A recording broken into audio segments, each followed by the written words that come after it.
Parabéns, Nina. Bem, antes de mais nada, eu queria dizer, todo mundo aqui sabe que o Instituto E é uma autoridade absoluta no universo da sustentabilidade, não só no Brasil, mas no mundo inteiro. Vocês tinham ideia ou ambição de chegar onde vocês chegaram hoje, de ter o impacto que vocês têm, não só do ponto de vista brasileiro, humano, mas ambiental de uma maneira geral? Olha, quando a gente começou, quer dizer, realmente a gente imaginou que teria um impacto, porque a gente começou com uma ferramenta que é da moda, que é uma ferramenta contemporânea de comunicação, né, que dialoga com mais diversos públicos, né? E a Osklen, que é a nossa parceira, quer dizer, o presidente do Instituto é o Oscar Metsavá, né, que é diretor de criação da Osklen. E ele é o embaixador da Unesco para a cultura da paz e da sustentabilidade, é uma figura internacionalmente conhecida. Então, com isso, a gente realmente teve diálogo nas mais diversas esferas. Então, realmente, a gente projetou que a gente teria um alcance muito grande.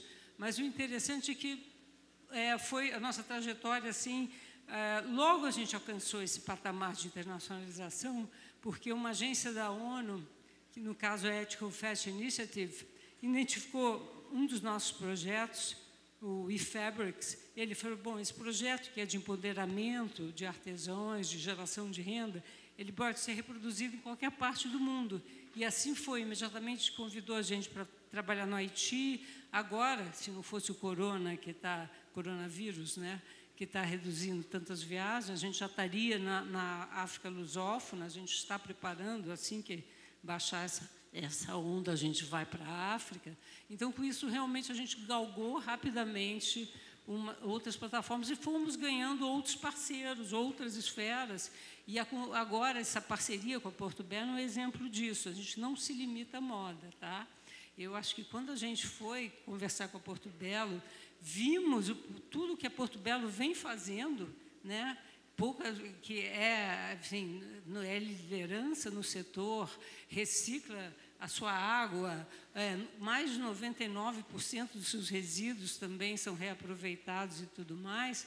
A gente falou, puxa, né, vamos trabalhar juntos, vamos. E é muito importante, o que a gente faz questão, o Oscar brinca até, assim, vamos disseminar as boas práticas, porque o que a gente brinca é isso, assim, copiam tanto, tentam copiar tanto a Osklen, vamos copiar as boas práticas. A mesma coisa, assim, vamos disseminar as boas práticas. Se a Porto Belo, uma líder do setor, tem tantas práticas notáveis, assim, né, meritórias, por que não divulgar? Então, daí que nasceu essa ideia da parceria, né, Cris? Eu acho que, enfim, a gente está começando agora e eu acho que promete muito. Assim. Uma pergunta, pessoal, antes da gente continuar.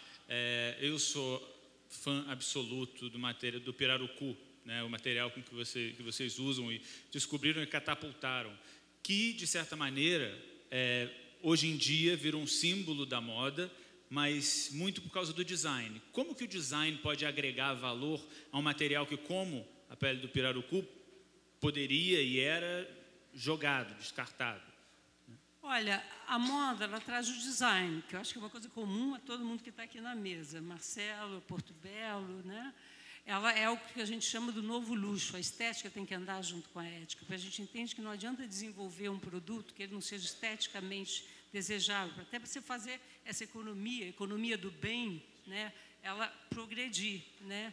Então, o que a gente fez com o pirarucu, como você falou, ele era simplesmente jogado fora. Hoje em dia, comprovadamente, o fato da gente reaproveitar esse resíduo, e a Osklen foi pioneira, hoje em dia, 48% dos acessórios em couro da Osklen são feitos de pirarucu, esse reaproveitamento gera 30%, aumenta em 30% a renda dos ribeirinhos, né? Além de desmatamento zero, de preservação da floresta em pé, enfim, tudo isso, esses outros atributos.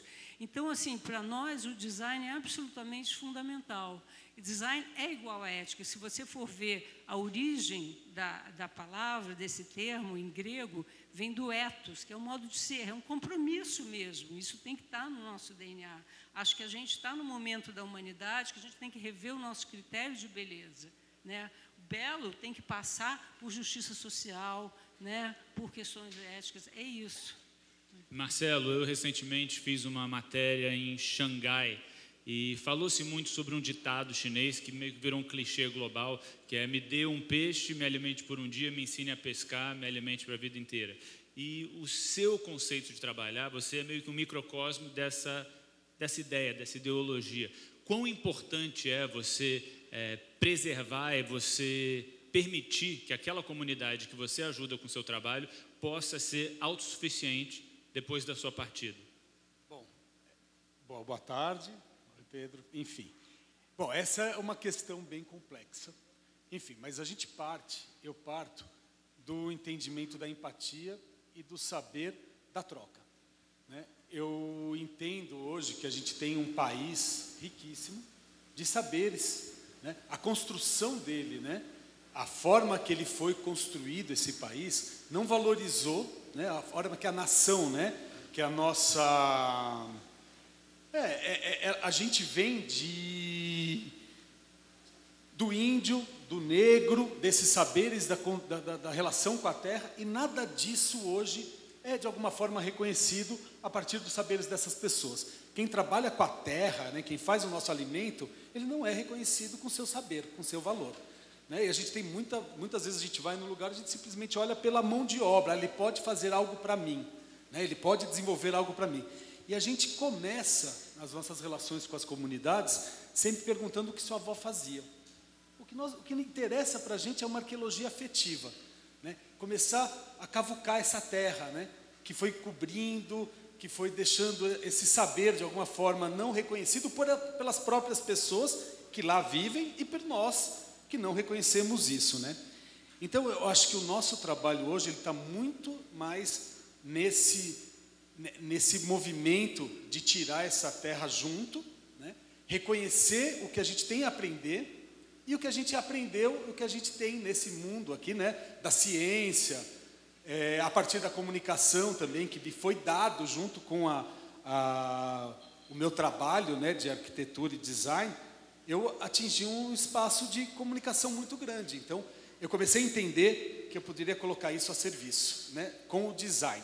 O design como designo também, né? A etimologia da palavra design, ela vem de designo. Por isso que a gente fala em inglês, porque ela não é desenho. Em inglês você tem drawing e design. Em espanhol você tem o desenho e o de burro. Mas em português a gente só tem desenho.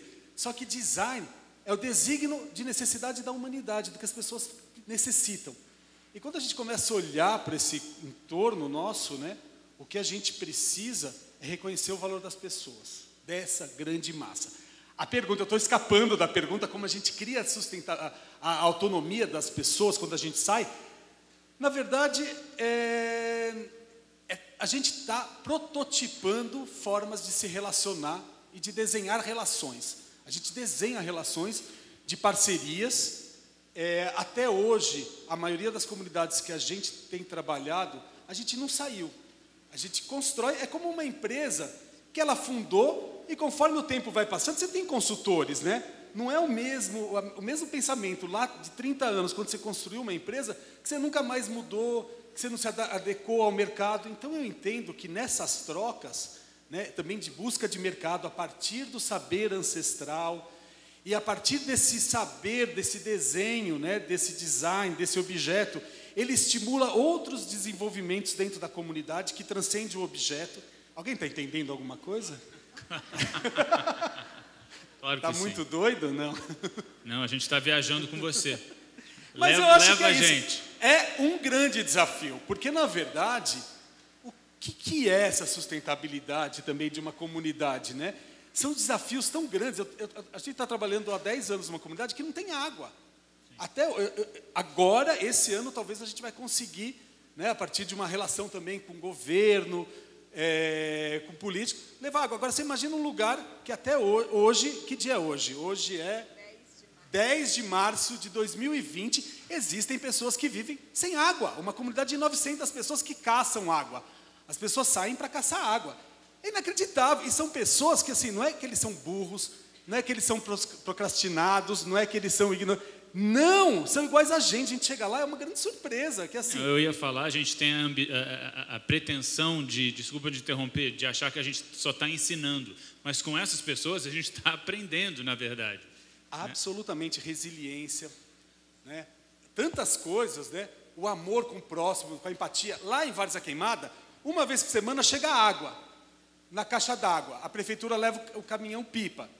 As pessoas param de fazer o que elas... As mulheres, as grandes mulheres sertanejas, param de fazer o que elas estão fazendo, põem balde na água e vão cantando pegar água. Ninguém sai correndo na frente da outra. Onde é, Marcelo? Só para todo mundo saber, Várzea Queimada. Várzea Queimada é em Piauí, sertão do Piauí.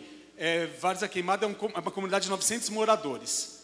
Fica bem no sertão, na Chapada do Araripe. Um lugar bem esquecido de alguma forma, mas muito rico. A Thaísa já foi lá com a gente, a Casa Vogue fez uma parceria, foi lindo, enfim.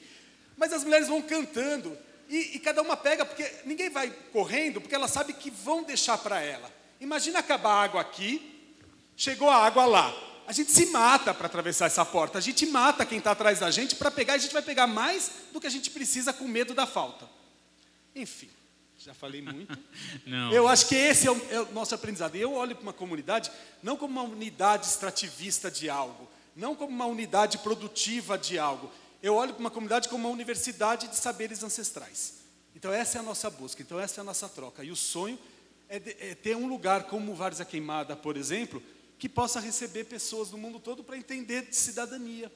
Coaching. Né? A gente está nessa nova moda do coaching. Cara, eles já são coaching sem saber, nem sabia dessa palavra, porque você se relacionar com eles uma semana, você volta transformado. Com certeza. Agora, Cris, a gente estava falando com eles sobre sustentabilidade em vários segmentos, segmento da moda, segmento humano. Como que você acha que a sustentabilidade, que é, eu detesto essa expressão, eu não sei nem por que eu estou usando, bola da vez, porque é uma coisa que é um aprendizado, não é um modismo. Mas como você traduz isso para a arquitetura? Como que a Porto Belo adotou essa causa com a força que a Porto Belo adotou, principalmente nessa coleção agora? Tá. Bom, sustentabilidade para a gente faz parte, né, da nossa vida. É um valor que nasceu com a empresa. Não é algo assim da moda, enfim. Até quando a Nina foi nos visitar, ela disse assim, vocês já fazem tantas coisas, a gente tem que comunicar isso, e até mesmo para dividir esse conhecimento e tudo mais. Mas eu acho que olhando assim para dentro de uma empresa, de uma grande indústria que faz cerâmica, a gente precisa entender quais são aqueles atributos que são essenciais à nossa marca, onde a gente pode realmente causar um impacto ambiental ou sustentável intenso. Porque, claro que a gente vai fazer coisas que todos podem fazer de responsabilidade social, econômica e tudo mais. Mas, dentro da nossa atividade, aonde é que a gente pode realmente fazer a diferença?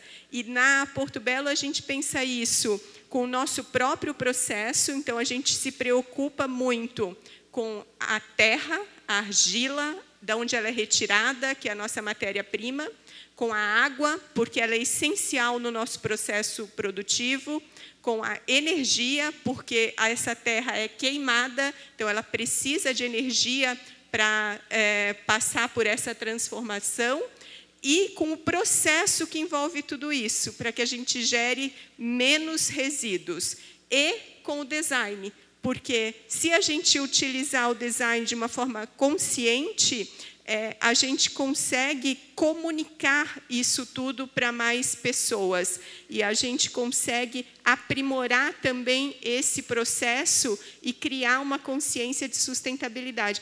Então, a gente pensa dessa forma, mas a gente precisa organizar isso tudo e contar para todo mundo, para que a gente consiga que essa semente se desdobre e que todo mundo veja, dentro do meu negócio, do que eu faço, onde que eu posso criar um impacto sustentável também positivo, né? Então, a gente pensa um pouco dessa forma.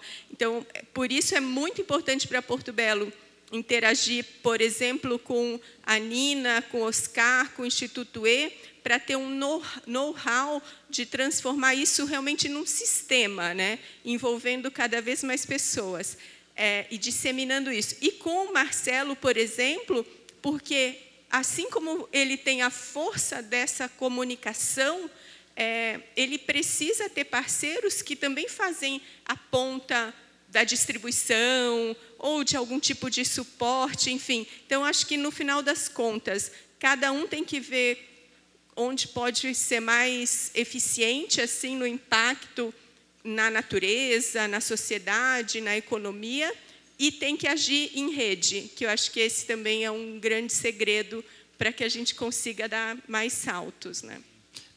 Nina, hoje em dia a sustentabilidade ela foi abraçada de maneira global, né? E as pessoas entendem que sustentabilidade pode significar também sucesso comercial, mas nesse sentido vocês foram pioneiros, principalmente aqui no Brasil. Você lembra de algum momento, um divisor de águas, em que você notou que as pessoas sacaram que isso podia ser um sucesso não só comercial, mas também um bem necessário para o mundo? Olha, Pedro, eu acho que a gente tem que fazer uma distinção entre o Brasil e o resto do mundo. Acho que no resto do mundo essa consciência está muito mais desenvolvida do que aqui, infelizmente. Quer dizer, tanto que a gente vê as coisas que estão se sucedendo por aqui, né? Enfim, sobretudo no último ano, digamos assim, né? Então, aqui eu acho que a gente não tem um turning point, assim, quer dizer, a gente teve alguns marcos que pareciam indicar que essa transformação finalmente se daria, tipo, a gente teve a Rio Mais 20, né, que as empresas tiveram um papel decisivo, tudo apontava que a gente finalmente ia seguir, mas aí a coisa se diluiu um pouco, enfim. Mas agora, nesse momento, no resto do mundo, quer dizer, vamos dizer, fora do Brasil, a gente está vendo que, assim, o sistema está vendo que, assim, tipo, tem que começar a adotar uma economia de baixo carbono, sim, senão a gente corre o risco de colapsar. Isso é uma realidade, os extremos climáticos estão cada vez mais evidentes, as pessoas estão sentindo na pele. Então, isso agora é um momento decisivo e as pessoas estão fazendo opções mesmo. Consumo consciente, lá fora é uma realidade. E aqui no Brasil, a gente esbarra em vários obstáculos ainda, dentre os quais a falta ainda de consciência. Mas eu acho que está crescendo, eu sou otimista. Sabe, eu acho que está crescendo. Eu vejo a diferença entre o começo da nossa trajetória, que foi há 20 anos atrás, quer dizer, a gente lançou as primeiras algodão orgânico, trabalhando com comunidades, incentivando, enfim, povoados remotos lá no interior do Ceará, a cultivar algodão orgânico, sem menor incentivo, enfim, qualquer. A gente começou fazendo isso. A gente vê hoje em dia que tem uma procura crescente, mas ainda é um nicho aqui. Mas lá fora é tendência dominante, sem dúvida nenhuma. Sem dúvida. Marcelo, eu, enfim, admiro o seu trabalho há muito tempo, eu me identifico muito com esse seu olhar para o segmento humano. Você muda, você tem um impacto gigante na vida de muita gente. Eu queria saber se você tem um caso específico, eu sei que essa é uma pergunta impossível, que tenha te emocionado, que tenha marcado sua vida. Eu sei que você não precisa escolher só um. E eu quero também saber qual é a sensação genuína, se eu te perguntar agora, quando você vê que aquele seu trabalho, aquela sua dedicação, o seu investimento na sustentabilidade, a atenção que você deu para essas comunidades, teve um impacto efetivo na vida dela. Pô, Pedro, bom, complexo, assim. Bom, enfim, primeiro, são trabalhos que a gente aprende muita resiliência, porque tem alguns momentos, o ciclo ele é muito instável, né? Há 2 anos atrás, eu achei que tudo que eu estava fazendo era uma loucura e que estava tudo dando errado, né? Assim, sem dinheiro, os projetos não continuando, algumas coisas acontecendo que emperravam, as coisas não aconteciam. E eu falei, pô, vou ter que voltar a fazer o que eu fazia, que eu tive um movimento na minha vida de falar, não quero mais fazer dessa forma, quero trazer tudo com impacto. E aí, é resiliência, não desisti, continuei, né? Aí conversa, aí para pensar, chama pessoas para conversar junto, rede, né? Os amigos.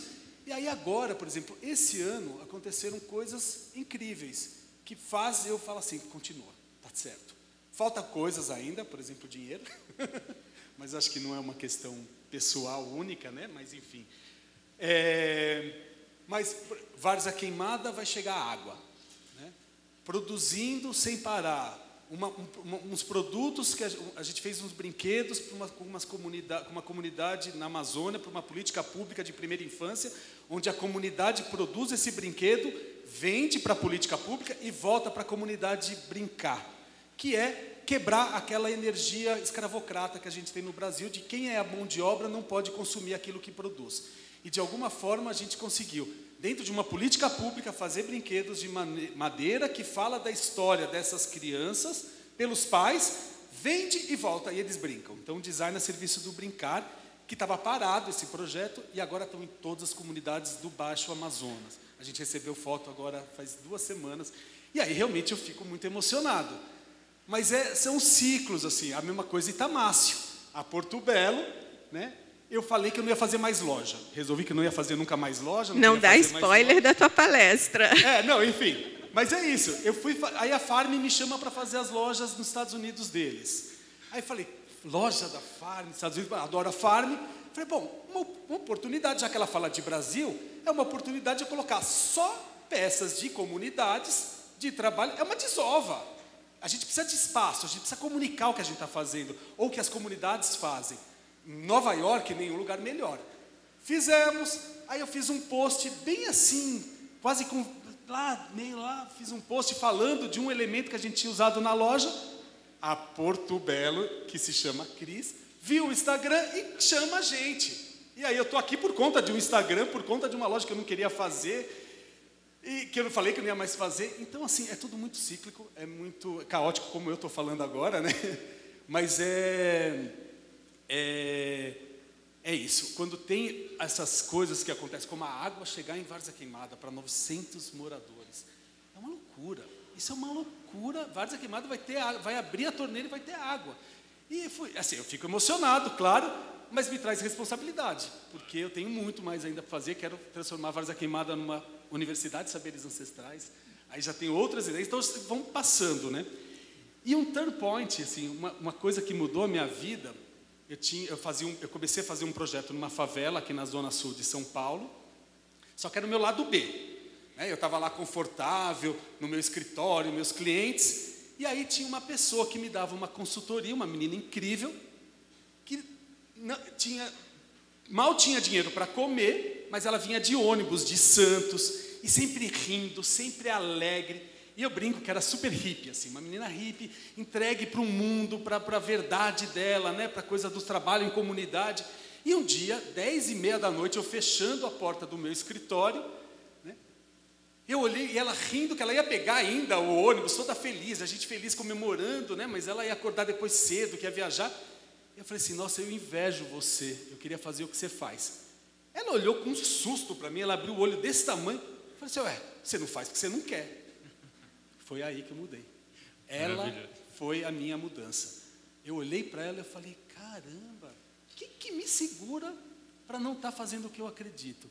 Qual é o medo que eu tenho de não deixar fazer o que eu realmente acredito? É dinheiro? É falta? É medo? Se ela, jovem desse jeito, né? Tudo bem, a força da juventude, mas enfim, mas me inspira e eu quero acreditar que é isso. Sim, eu posso fazer o que eu quiser e que eu acreditar, e com a minha força eu estou fazendo, e, enfim, nessas inconstâncias e constâncias e nas conquistas. Sorte a nossa. Cris, a Porto Belo é uma marca que tem uma abrangência enorme, tem um legado enorme, mas você, no fim da sua última resposta, você mencionou o quanto vocês aprendem com as suas parcerias. Sejam as parcerias com o Antônio Bernardo, com Oscar Metsavá, ou com esses 2 pioneiros, influenciadores, muito mais que isso, ícones da sustentabilidade que estão com a gente. Eu queria saber, desde que você os conheceu, qual foi a lição mais importante que você aprendeu? Como mudou a Porto Belo? Difícil, mas a Nina, a gente se conheceu, eu acho que há uns 8 anos atrás. Porque nós já tínhamos, a Porto Belo já tinha essa vontade de inspirar as pessoas através das suas ações sustentáveis, porque, novamente, isso realmente faz parte do DNA da empresa.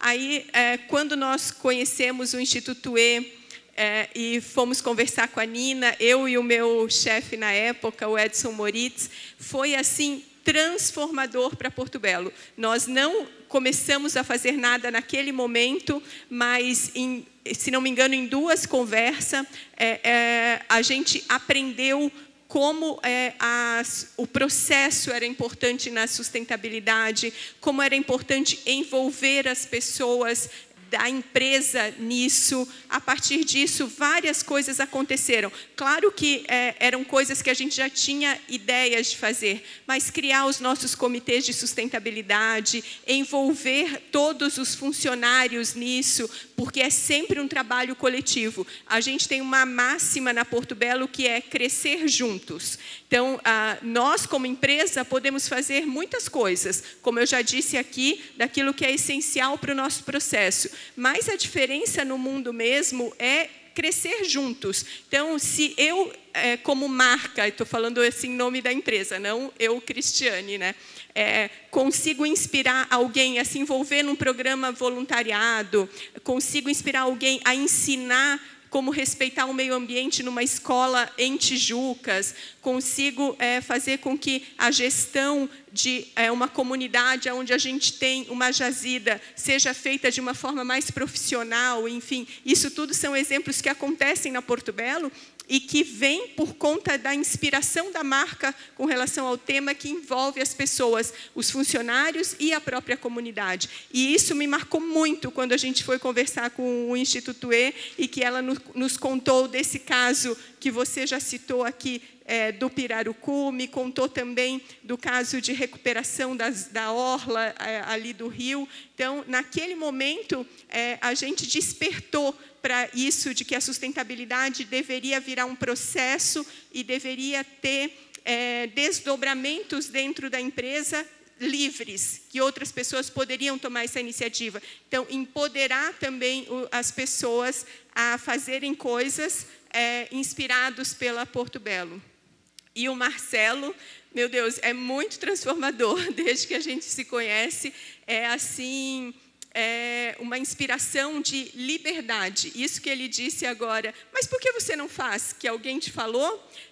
Isso, quando nós fizemos o primeiro trabalho, que foi para a nossa marca de design democrático, a Pointer, nós tínhamos uma certa resistência, Marcelo, ainda naquela época, de fazer algo que fosse muito, como eu vou dizer assim, datado, muito, isso é algo artesanal do Brasil, daquela época, sabe? Nós somos uma marca contemporânea que faz um design atemporal. Então, a gente tinha um pouco de receio disso. E o Marcelo nos trouxe uma proposta incrível de uma linha inspirada em vários momentos da cultura brasileira. E aquilo foi transformador. Eu fiquei assim 2 dias pensando, como é que eu vou apresentar isso na empresa? Com aquele receio, eu não sabia, ele não sabia, eu sei disso. E quando a gente apresentou, a reação foi extremamente positiva. Então, ele nos ajudou a aceitar ser mais brasileiros. Eu acho que isso foi muito interessante também. Pedro, você me perguntou sobre o Turning Point. Eu queria trazer aqui, lembrar de um conceito que nos guia muito, que eu acho que tem a ver com o momento que a gente estava conversando, até esse momento da sociedade brasileira, que, de certa maneira, teve um revés no último ano, mas a gente guia-se muito pelo conceito de ASAP, As Sustainable as Possible, as soon as possible. Acho que isso é muito importante, porque às vezes, né, Cris, imagina se naquele momento, quer dizer, às vezes as pessoas acham, a gente não vai conseguir atingir o estado de arte agora, a gente não vai conseguir ser 100% sustentável agora. É importante, quer dizer, a gente fazer trabalhos, né, o que dá para fazer nesse momento, se Várzea Pequena naquele instante não tem água, a gente projeta que daqui a um tempo vai ter, a gente luta, aposta na resiliência, junta as mãos, como você faz, né, com maestria, você, teus parceiros, Marcelo, sabe? E vamos seguir. Eu acho que isso é muito importante, a gente tem em mente isso no Brasil, porque às vezes a gente desanima, realmente a gente tem a impressão que vem uma tsunami contra, entendeu? E a gente tem que se ater a esse conceito de sejamos o mais sustentável possível, o mais breve possível, que acho que não dá para esperar, sabe? Me corrija, aproveitando esse gancho, me corrija se eu estiver enganado, mas eu acho que muita gente, muitas grandes empresas resistem à ideia da sustentabilidade por medo, por receio comercial. Será que isso vai dar dinheiro? Será que isso vai fazer sucesso? E eu acho que o mundo passou por um turning point. Vocês concordam ou não?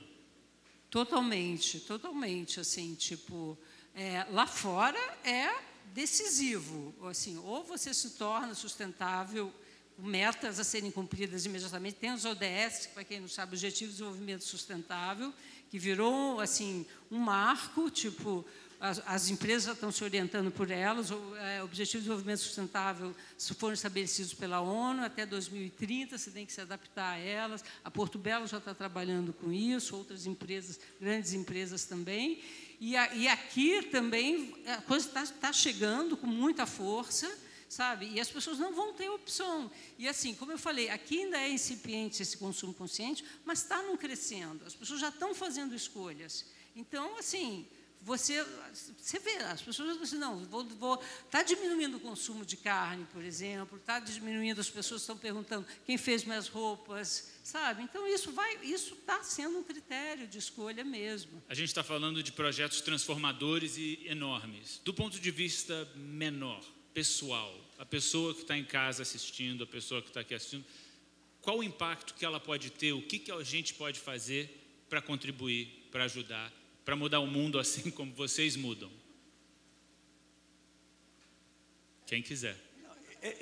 Minha filha, por exemplo, ela estava vegana e ela ativista, querendo mudar o mundo, jovem, e aí de repente ela achava isso como uma luta política de transformar o mundo. Então ela chorava quando vinha canudo na mesa para ela. Ela na praia começava a catar lixo e mobilizava as pessoas do próprio hotel. De repente, quando você olhava, estava assim, 5 famílias catando lixo com ela. E ela sozinha, dela. A praia tinindo. Não. Um brinco. Depois que ela... Pronta lá. Mas aí ela parou, totalmente parou com o veganismo e ficou irritada porque ela falou que o movimento pessoal dela não vai mudar o mundo, porque o consumo do plástico dela não tem nem nada a ver com a transformação do todo, que eles estão na responsabilidade muito mais das grandes indústrias, das grandes corporações, que a questão de consumo consciente está muito mais na luta, né, para transformar as empresas assim, a entender como se comportar na sua produção, do que na ação pessoal de cada um. Então, é meio ambíguo falar isso, meio complicado, porque assim, tem até um documentário agora americano que fala que acaba com aquela história do consumo da água. O que a gente vai economizar escovando o dente e tomando banho menos, não chega nem, assim, se toda a humanidade parar, né, começar a economizar não sei quantos por cento, não chega nem perto do que vai, né, na pecuária, nas outras indústrias. Então, eu acho que eu falei besteira. Não, é isso aí. A questão é essa, é movimentar a indústria, né? Fazer essas articulações, é o Instituto E, né? A importância disso, a Porto Belo se engajando nesse projeto, olhando para essas estruturas, e a gente com o nosso consumo político, né? Entender que o nosso ato de consumir é político. Mas são essas pessoas, como a tua filha, ou todo mundo que decide consumir mais água para escovar os dentes, enfim, que vão trabalhar nessas empresas e que vão influenciar também o mundo. Então, eu acho que sim, que a transformação de cada indivíduo é o que vai transformar o mundo, porque tudo é feito de pessoas. São essas pessoas que vão ser os clientes dessas empresas, que vão ser os colaboradores, os funcionários. Então, toda a mudança leva para um futuro melhor nesse sentido, eu acho. Eu acho que uma coisa essencial para o ser humano, qualquer cidadão, é empatia, sabe? Eu acho que falta a gente se colocar no lugar do outro.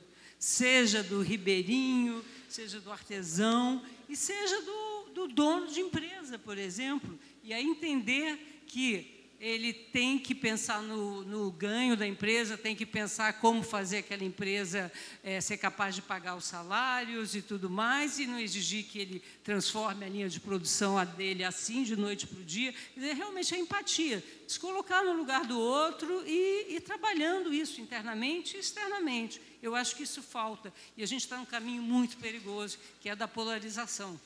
Né?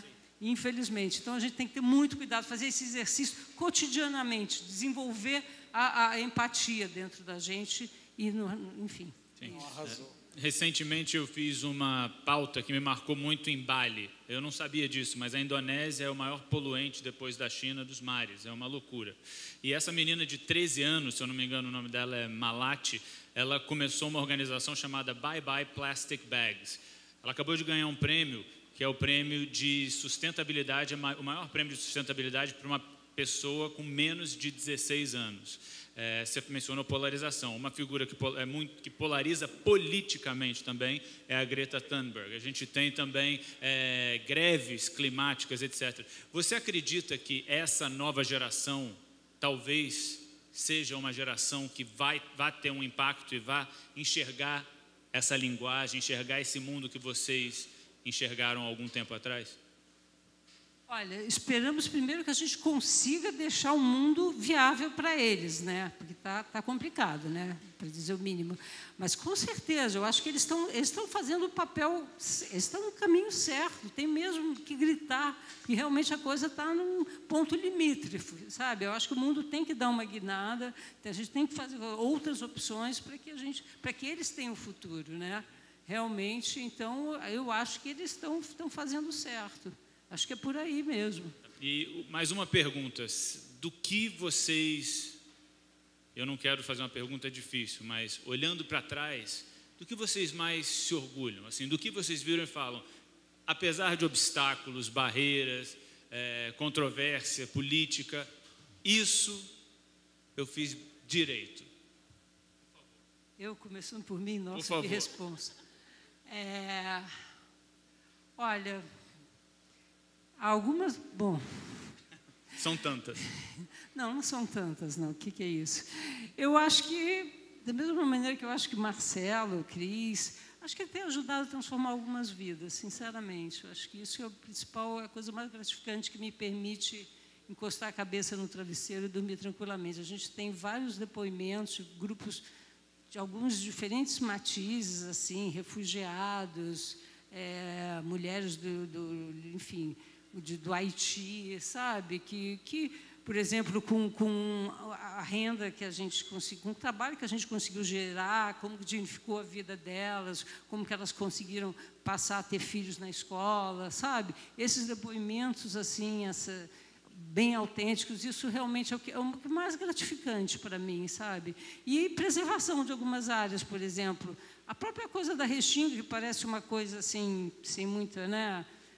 Coisa relativamente simples, mas assim mudou a paisagem das praias cariocas. Você que vai para lá, né, mudou, e a gente vê como esse projeto é estimado pela população. Que quando tem pisoteio, né, agora as dunas são cercadas quando vem carnaval, né, mas quando teve pisoteio há 2 anos atrás, nossa, foi uma comoção geral, né? Então a gente vê. Isso é muito gratificante. Só um parênteses, hoje na minha palestra eu mencionei a frase do Andy Warhol, que ele fala, o objetivo não é viver para sempre, mas para criar alguma coisa que dure. Não precisa ser para sempre, mas que viva mais que a gente. E isso me remete muito a essa preservação das praias do Rio de Janeiro, meu Rio de Janeiro, que foi tão castigado. E toda vez que eu vejo o trabalho, eu falo, que maravilha poder, de novo, olhar para Ipanema e ver como Ipanema era talvez nos anos 70. O que a gente fez de dar certo, enfim, bom, eu acho que acreditar em abundância, eu acredito na abundância, eu vejo tudo, sim, com abundância, mesmo com os maiores problemas acontecendo, eu enxergo a riqueza, a beleza, a partir dessa abundância, e acho que é isso, essa questão. A partir daí, aprender a empatia. Eu acho que o que a Nina falou assim, é absolutamente primordial. E eu venho... Mas eu acho que eu nem comecei a fazer ainda o que eu tenho que fazer. Então, não dá nem para falar o que eu fiz. Eu acho que eu só estou no começo. E eu vou dizer, com todos os problemas, eu viajo o mundo, mas eu tenho muito orgulho de ser brasileiro e eu vejo como as pessoas, o mundo é polarizado lá fora também, Mas você chega em Cuba, você fala de uma novela brasileira, todo mundo sorri para você. Você chega na Arábia Saudita, eles falam do futebol, as pessoas... E não são só os clichês e os estereótipos brasileiros. Eu estava falando com a Cris que a arquitetura brasileira virou referência também. Você sabe, agora o Instituto E também é respeitado no mundo inteiro. Então, acho que a gente tem muito motivo para estar orgulhoso. Não é isso? É como a Nina falou também, a gente está num momento muito complicado, né? De um retrocesso gigante, e que isso é assustador também, né? E que cada vez mais a gente tem que estar de mãos dadas e olhando com bastante atenção, né? Porque os números são assustadores, né? Que bom que a gente tem vocês também.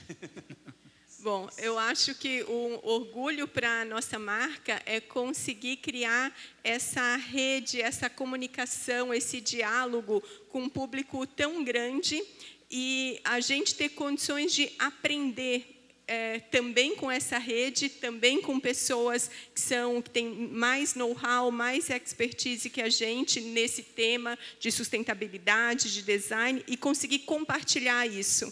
Durante essa semana, o Pedro tem nos acompanhado aqui, a gente tem falado sobre lastras, aí a gente tem falado muito sobre sustentabilidade, porque, queira ou não, é um produto que potencializa isso. Até um parênteses, eu acho que a gente tem muita sorte, isso me deixa muito feliz, porque a cerâmica é um material mais sustentável que os alternativos que tem. É mais sustentável usar cerâmica do que cortar uma árvore para fazer o piso. Mais sustentável usar cerâmica do que pegar o mármore e trazer da Itália, como ontem aqui foi falado pelo Alex Salar, por exemplo. Então, eu sou muito feliz de trabalhar numa empresa que já faz um produto que causa um impacto menor do que as alternativas, porque viver já causa impacto. A gente sabe, não tem como. Então, a gente tem que minimizar para deixar o mundo viável. Então, isso me deixa muito feliz. E aprender com pessoas como vocês também, e eu acho que o que dá orgulho é a gente conseguir organizar esse conteúdo e compartilhar, que isso vai criando essa sementinha. Obrigado, Nina. Obrigado, Marcelo. Obrigado, Cris. Obrigado a todos vocês. Foi um prazer, viu? De verdade.